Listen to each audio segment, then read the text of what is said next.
guys, my name is Ayiden. I'm 9 years old. This is my mama.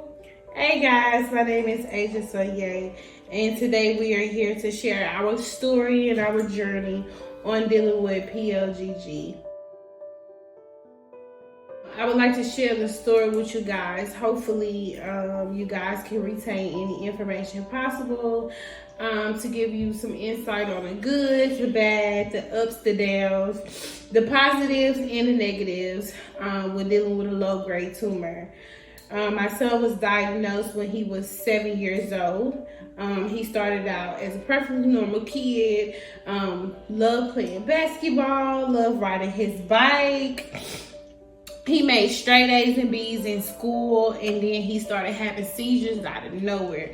Now, of course, I didn't know what seizures were, so we was back and forth to the hospital, to the doctor's office for a little while, and then they started running all these tests. When we did our first EEG ever, we had no abnormal activity pop up on the scanner at all. So the doctor was like, oh, we don't see anything, but I just want to let you guys know, like, whenever you feel like something is wrong with your child, don't stop at the first test, because the first test he took were no activity at all. But as a mom, as a parent, like, I felt it, and I knew something was off about my child. He was still the loving child he were, but for me to see him go through having seizures, and he's never had a seizure in his life, and for him to go through that journey and, you know, started experiencing different effects, and we started seeing different emotions from him, you know, I just knew that we needed answers. I knew that, you know, I could not just stop at the first EEG, that everything was normal.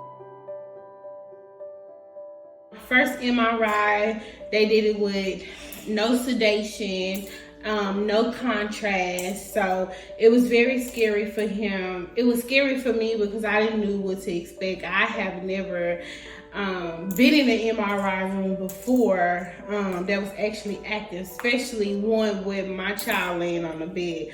For me, I had a lot of emotions. A lot of stuff was going through my head, but I was just praying that, you know, that the tests were wrong. I was praying that it wasn't bad and that it was just seizures, and I was not expecting the diagnosis that I got. After they conducted his MRI, the doctor contacted me and said that he was diagnosed with the low-grade brain tumor. The tumor was on the left temporal lobe of his brain, which is connected to his critical thinking, his ability to learn, his ability to read and write.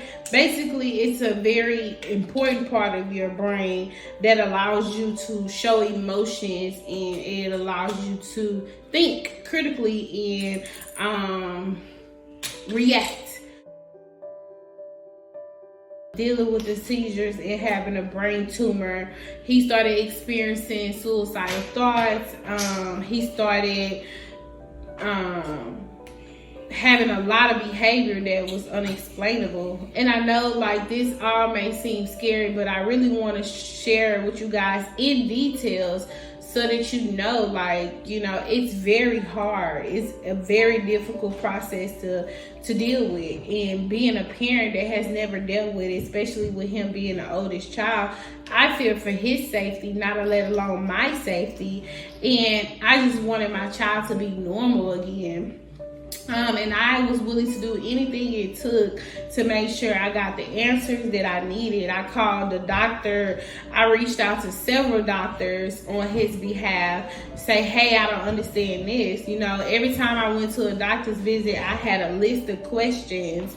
I was searching the internet. I was asking family members that worked in hospitals. I was doing a lot of research on, you know, what I was dealing with. And I would say that helped me out a whole lot.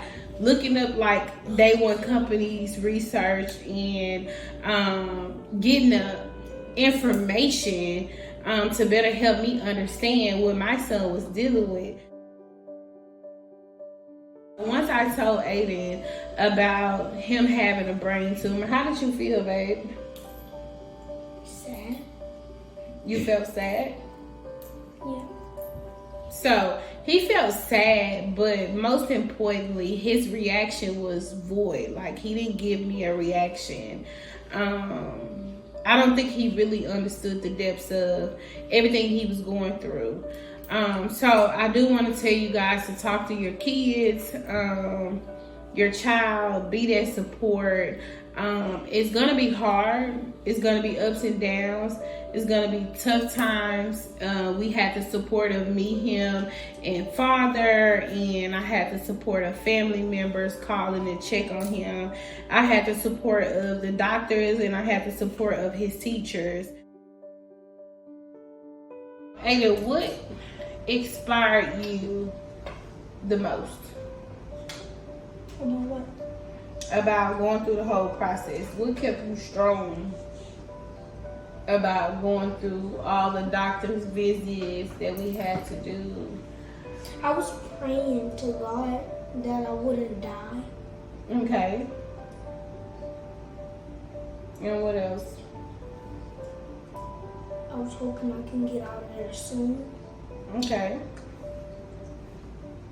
I was hoping y'all was good. We was good. Meaning as good like what? Like, y'all go to work, y'all eat something, y'all get something to drink, y'all thirsty, get money from work. We was worried about you, you was worried about us. I need to see my granny. You want to see Granny? Ayiden, what do you like to do for fun? Play Fortnite. I like the dance moves. And what else? I usually like to give V-Bucks on Fortnite. V-Bucks? When you buy it for me. Mm-hmm. I like to get Robux on Roblox. Mm-hmm. And I like to play board games. Mm-hmm. That's it. Who is your favorite basketball player? Curry. Who is Curry?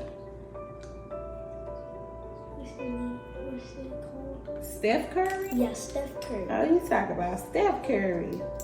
What team he play for? The I forgot which one team. Golden State. Yeah.